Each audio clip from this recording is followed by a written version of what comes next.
In July this year, in a small West Sussex village, people woke up one morning to an unfamiliar sight. Their new neighbours, a group of Buddhist monks, on their arms round.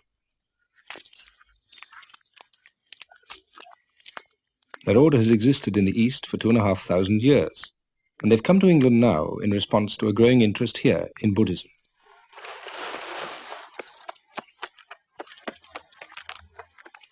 They aim to live the simple and disciplined life which the Buddha laid down for the earliest forest monks.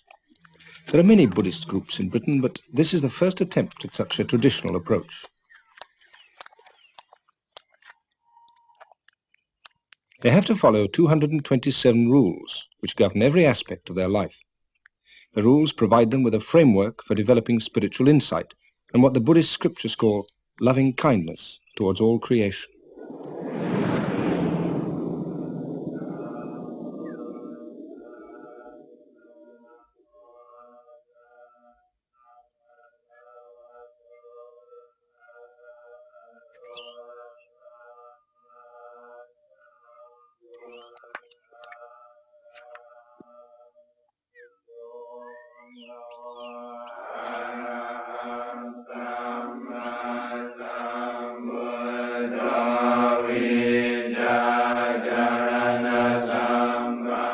The community consists of about 20 monks, novices and lay followers.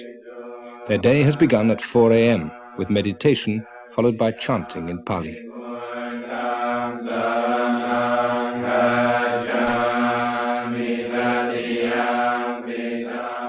But very little of their day is taken up with ceremonies.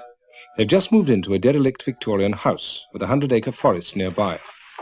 Their first task was to clear up all the debris and make it habitable.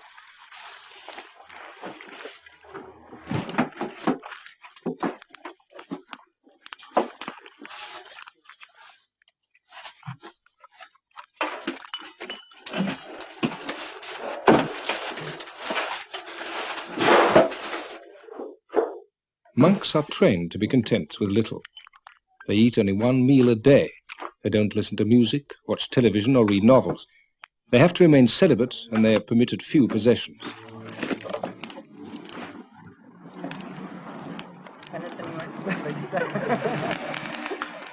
Their aim is to be free of everything which might distract them from their main task, putting into practice the Buddha's teaching about the path to enlightenment. The spiritual head of the order is the Venerable Ajahn Chah. He has come from Thailand for a few weeks to lend his support to the new sanctuary. ในเวลานี้ชาวตะวันตกนี้ Many people in the West today seem to have much dissatisfaction and unhappiness in their hearts, and they feel they don't have a satisfactory means of dealing with it. The teachings of the Buddha offer the practice of meditation, which is a way of solving problems and overcoming confusion. We've been invited over here because many people want to learn how to put the teaching into practice, with the aim of finding a path through their confusion towards peace and calm.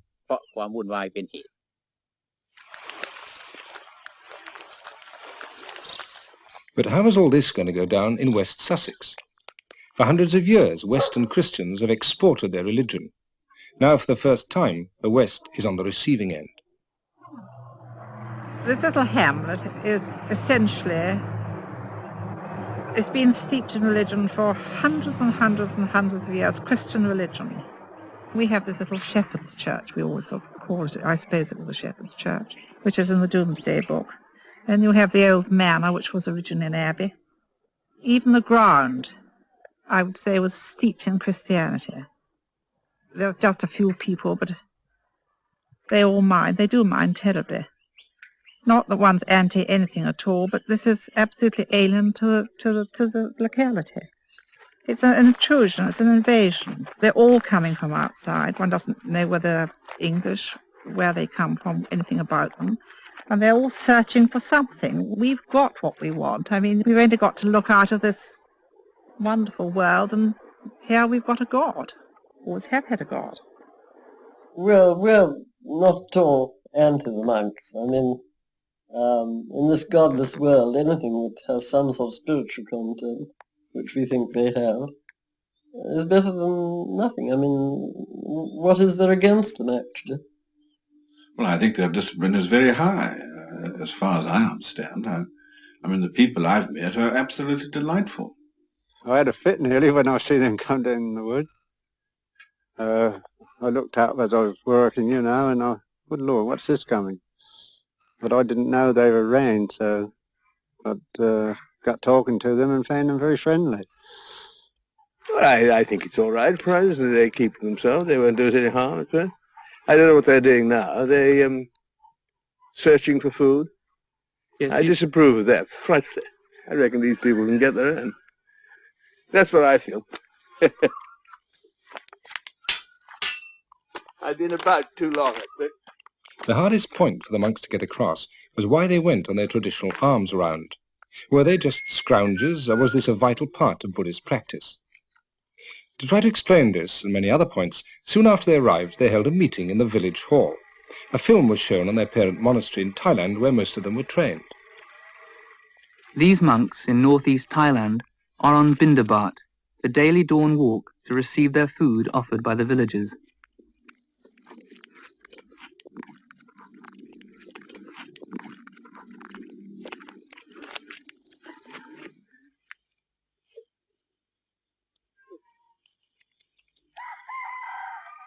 They're not allowed to possess money, nor grow their own food.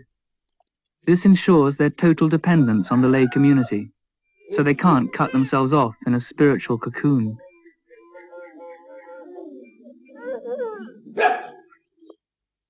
For the laity, Bindabat is a way of paying respect to the discipline of the monks, and also a way of making merit, which many believe brings good fortune in this life and in future rebirths.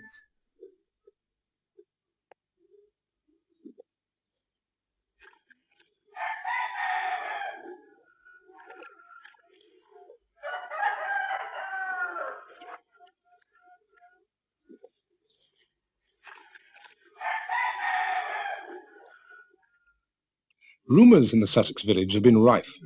If they weren't the Moonies, then they were communist spies, or the abbot was the king of Thailand in disguise. There were many questions to be answered.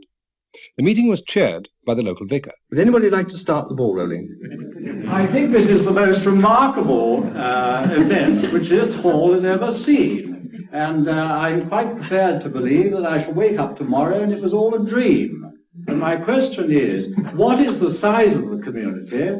How many hangers-on are there? And is it going to grow, or is it going to remain much as it is? The number of cars that are arriving at the weekends. This is what we are worried about. Are we to expect more of them in the future? The only reason people are asking you questions is because you're different. You know, you come here dressed all in your funny gear. All I've got to say is good luck to you. If you can make a go of it and get something for nothing, great. I honestly mean it, you know. Good luck. Thank you, George. Walking through Leicester Square a fortnight ago, I came across what appeared to me to be a sort of Buddhist raver. I don't know who the people concerned were, but they were certainly in saffron habits rather like your own. They had shaven heads. They were banging cymbals and had really gone completely ecstatic. I think one of the things that we have a fear of here is that these sort of people, who may be a fringe element, I don't know, of your faith, may come down here and this sort of thing may go on at Chitters. The monks' way of meeting doubts that they were just another weird and possibly dangerous sect was to invite the local people to the sanctuary to take a look for themselves. They explained that their rules forbade them to ask for food, and they didn't expect to be fed by their neighbours, but they were keeping up the tradition of the alms round partly as a way of making contact.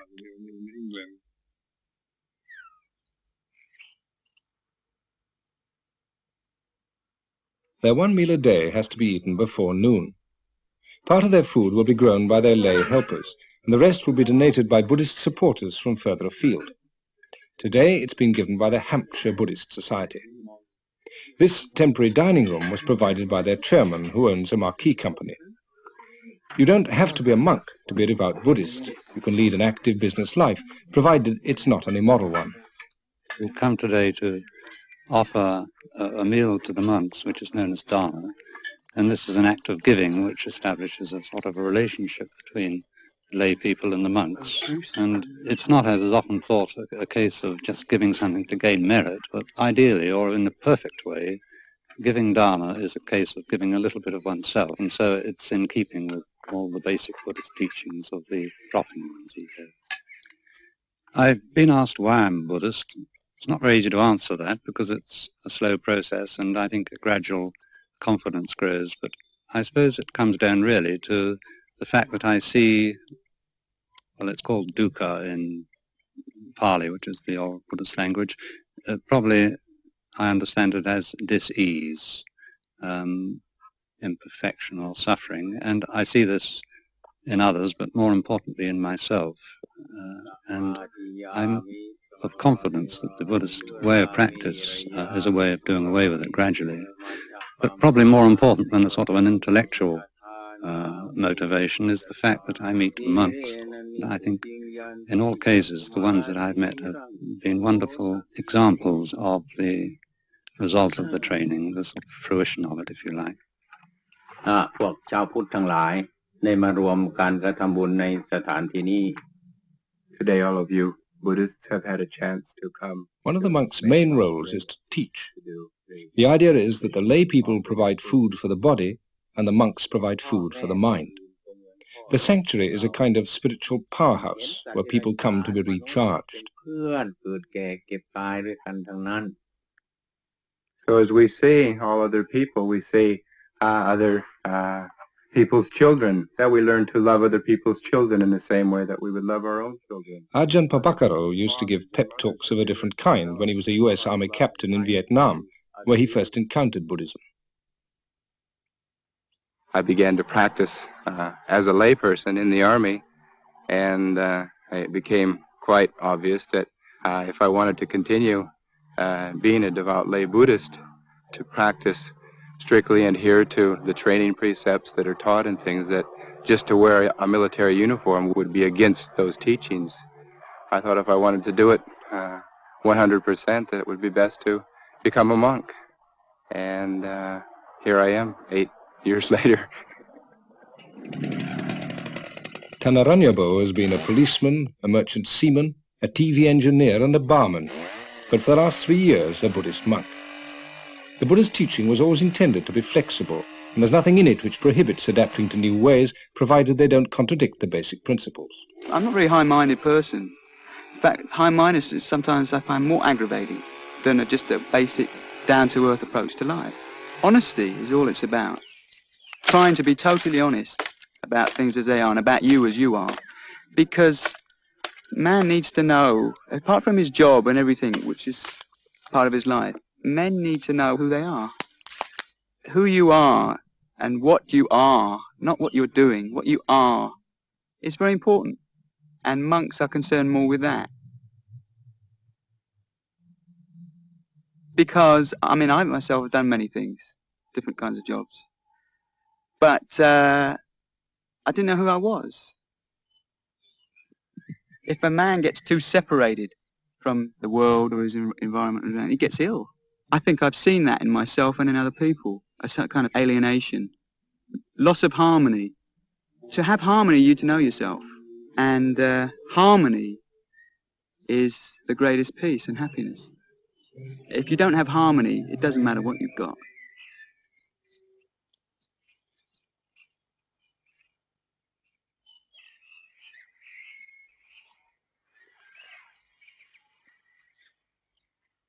Meditation is seen as the path towards harmony. The Buddha taught that the main reason we become unhappy in life is that we fail to recognize that nothing can last forever. So we cling to possessions, our youth, happy feelings, our loved ones, in the vain hope that things will never change. And when they do, we feel thwarted and miserable. The aim of Buddhist practice, meditation combined with moral living, is a very down-to-earth one, to find a way of overcoming unhappiness. The Buddha taught that this can only be achieved when we reach a sense of detachment, a perspective from where we're no longer upset by the ups and downs of life.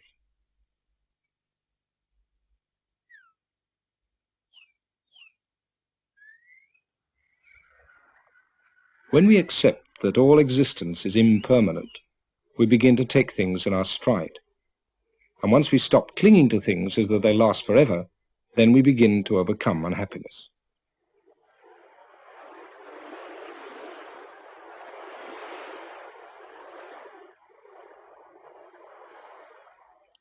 So meditation is taught as a way of reaching serenity, and it's one which anybody can systematically follow. The Buddha wasn't a god, but a man who 2,500 years ago found a way of reaching the ultimate serenity, nirvana.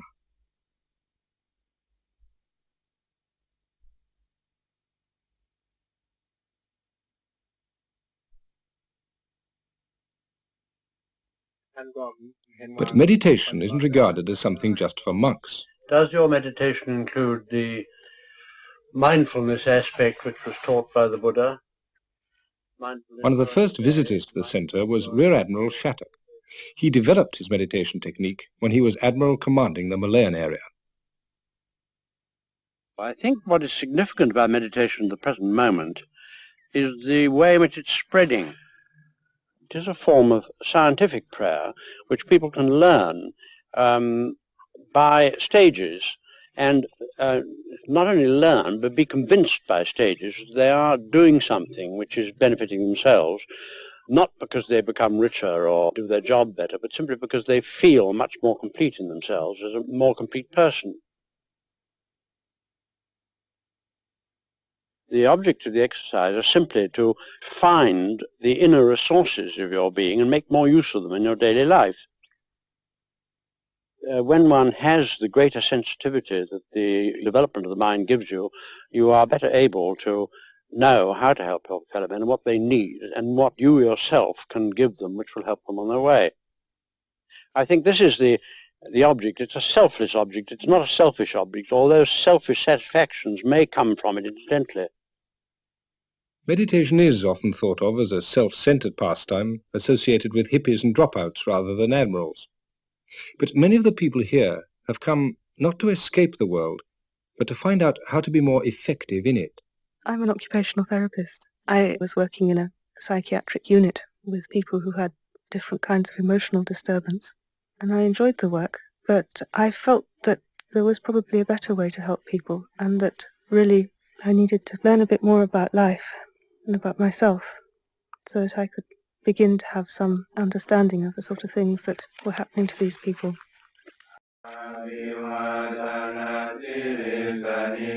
A lot of people say that the monks are very selfish, that they spend all their time working on themselves, and that this way of life doesn't really benefit anybody else very much. But it's benefited me enormously, because what they're doing is living a teaching, and they're making it work, and showing other people that they can make it work too. That's one of the things that they do to help. They just act as a kind of a living embodiment of the teaching. Well, if it hadn't been for this practice and this teaching, I would have ended up in a nut house. You do some meditation, and you conduct yourself very mindfully and peacefully. You get insights into the way your own mind's going round in its own particular short circuits. And you break through a lot of neurotic behaviour patterns, and you find yourself coping with the world again, simply because this training's shown you how to look into your own mind. Even the most menial work can be regarded as a form of meditation if it's carried out with awareness.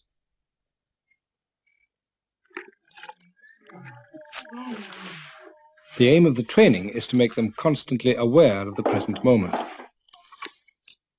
Since monks are forbidden to till the soil, this is done by a novice or layman. One of the community is a former property millionaire who now seeks a different kind of satisfaction. No, not digging. Just the weed. I show you. You see? In charge of the gardens is Walter Stangl. As a German soldier in the last war, he was imprisoned by the Russians in Siberia. For some years he was a Buddhist monk himself, but most recently he's worked as a head gardener at Kew. Now he's decided to devote the rest of his life to this community. You see, you take it off, put it here in. Yeah.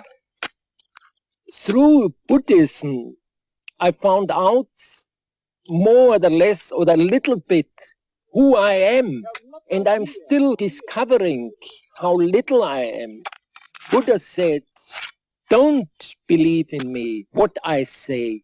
Just find out for yourself, not believing and thinking it's this is or that this way. Stand on your own feet. Be your own explorer, your own discoverer, and see what is on. What's the meaning of life? What's the purpose to be here? Is it just the purpose here to accumulate money, property, houses and cars and all the rest of it? I don't think so. There must be something else. And I feel Buddhism is coming more and more to Europe. We are tired in this saying, believe in me and follow me. Now this Buddhism is coming to waken up people, to find out for themselves, what is it?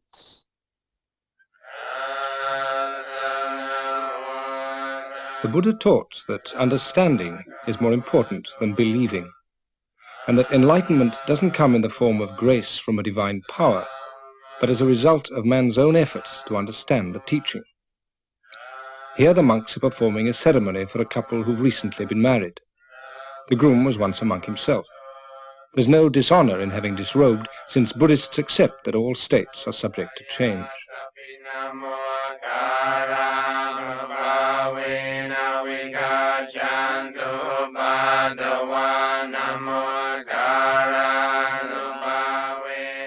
Buddhist ceremonies aren't considered as sacred, merely as a means of focusing the mind, and they don't always have to be conducted with solemnity.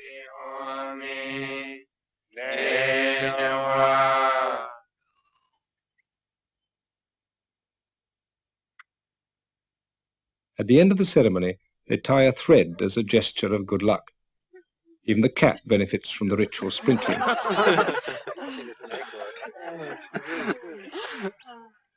You'll probably get letters from me. Doris. Who'd be a Buddhist cat? Soon after their arrival, the monks were visited by 3 senior members of the Anglican clergy. The local rural dean is Canon Hayman.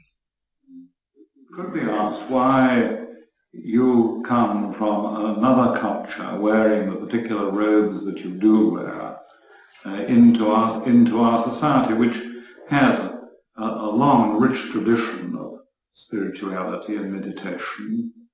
When I was asked to come to England, people would say, are you going to wear those robes? They'll only repel people. People will think you're some kind of hippie or freak, and that it will not help Buddhism at all. You should dress for the particular cultural setting you're going to. And then we reflected on this for a while, and we thought, but yet this is only a matter of opinion. It has to be tried first, because symbolically these robes have a tremendous amount of value, and the color, the shaven head, and all these are symbolic of those who leave the home life or the homeless life. Like shaving the head is a way of saying I'm giving up the worldly life, because hair is can be a great sign of vanity and attraction.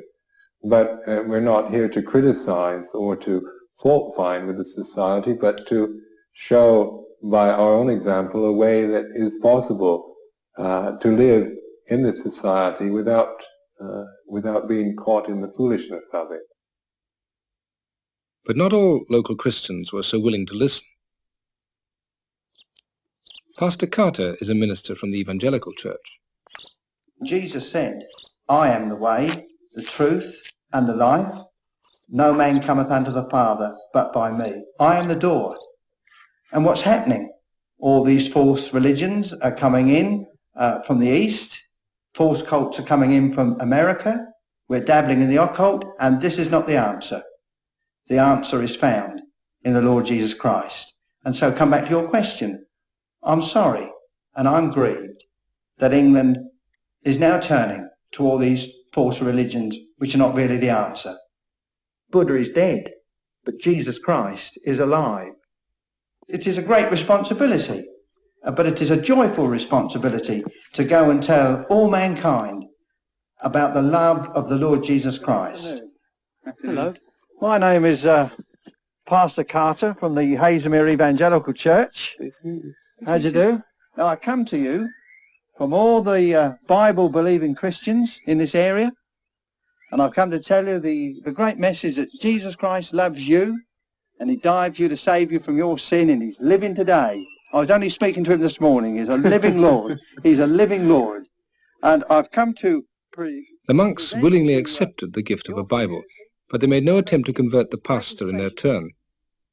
Buddhism today doesn't try to make converts, but the monks were happy to explain their views to anyone who was interested. They were invited to the home of Brigadier and Mrs. Chatterton.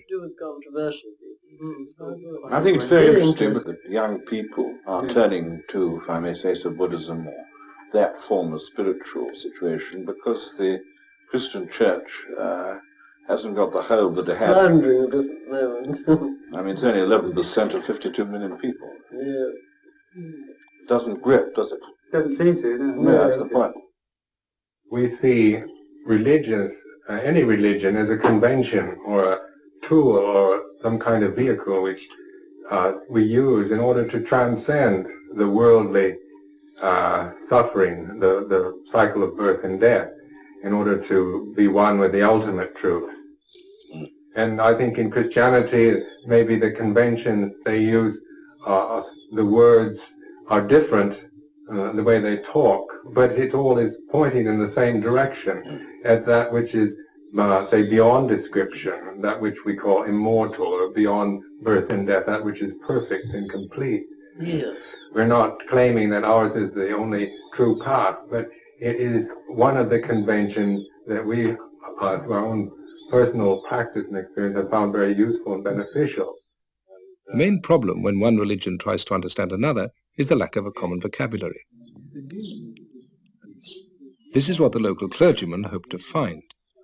They showed the monks around a former Christian priory, which seemed a suitable setting for a metaphysical discussion. When you are meditating, are you having any regard to what we would call God? I'd be very shy of using the word God. I would say that it's becoming aware of the way things are, the way your mind is, the way that your mind works, but the way that all things are interconnected, interrelated. It's opening yourself up to that which is beyond your immediate knowledge and realizing there is something beyond that, that which arises and that which passes away, that which is mortal, that which is born and dies.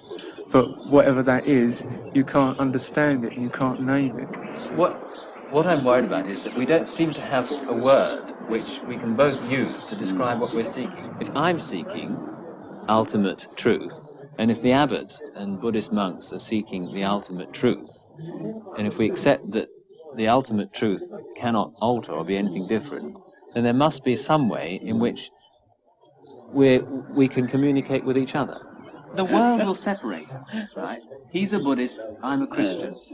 But intrinsically, basically, in what I'm doing, I feel that there is as much between you and me as there is between any other worshipping and sincere and devout Christian.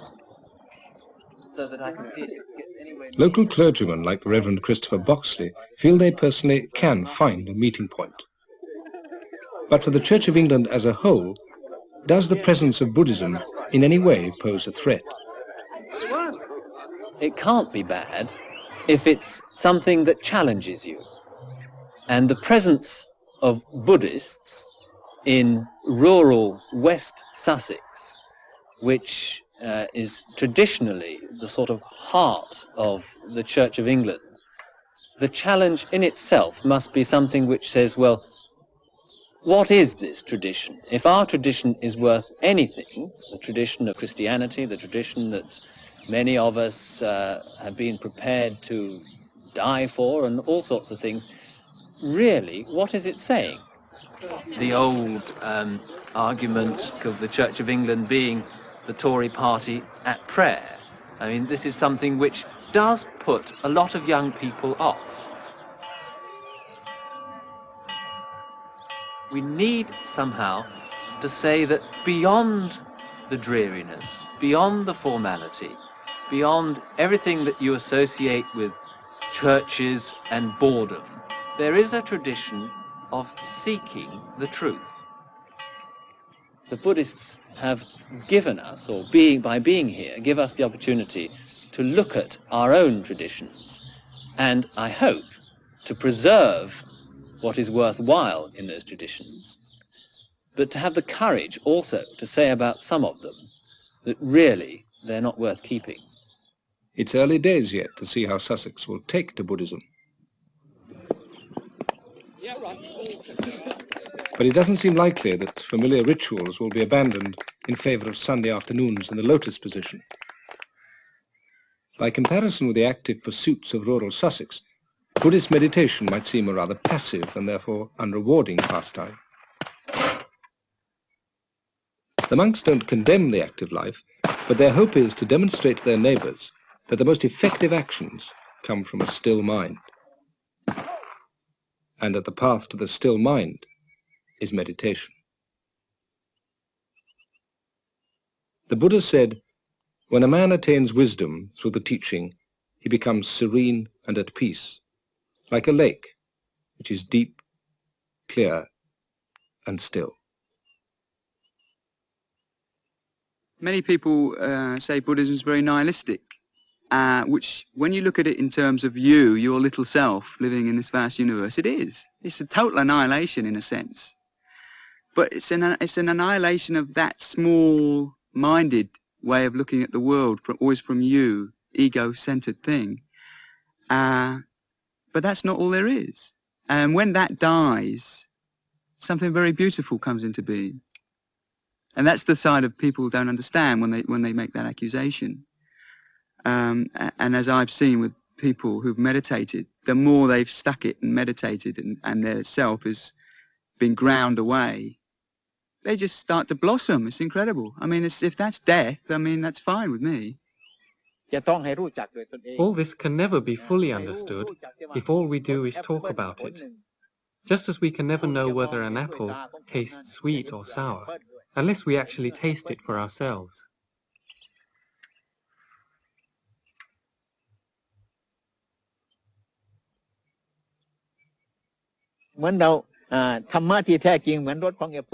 The ultimate truth is like the flavor of an apple, which you can't see with the eye or hear with the ear. The only way to experience it is to put the teaching into practice. Once you've tasted it, you'll no longer be in any doubt about its flavor, and you won't have to ask anyone else. The problem will be solved.